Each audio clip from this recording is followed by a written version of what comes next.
opium cultivation in Afghanistan has jumped 32% over the previous year, according to a new report by the United Nations Office on Drugs and Crime.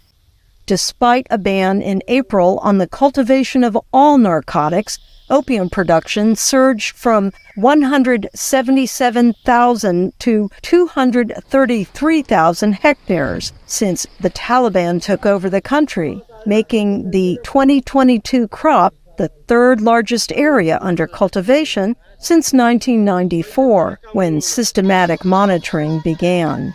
A huge jump, even though the UN reported that opium production was down 10% from 2021 because of the drought.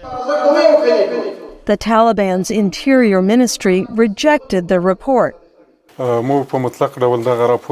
We completely reject this report. It is a baseless report. The Islamic Emirate leadership pays special attention to the narcotics matter. Since the Taliban supreme leader's decree on poppy cultivation, there is no more poppy cultivation and selling drugs in the capital and provinces. The Taliban says they have succeeded in outlawing the substance, but according to the UN, opium farmers' income increased from $425 million in 2021 to a record $1.4 billion in 2022. Kabul residents welcome the UN study and want restrictions on drug use and trafficking. I think the increase in poppy cultivation is more than 32%. In the past, we had no drug addicts here, but now more than 500 addicts are around. Locals also say that poppy cultivation has led to an increase in drug addiction in the country.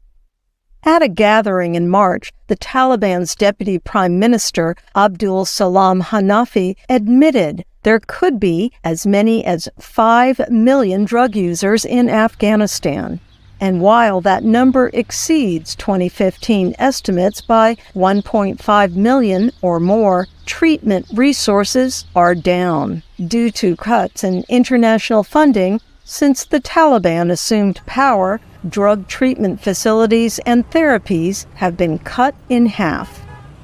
For Mohammed Ibrahim Momand in Kabul, Afghanistan, Ann Ball, VOA News.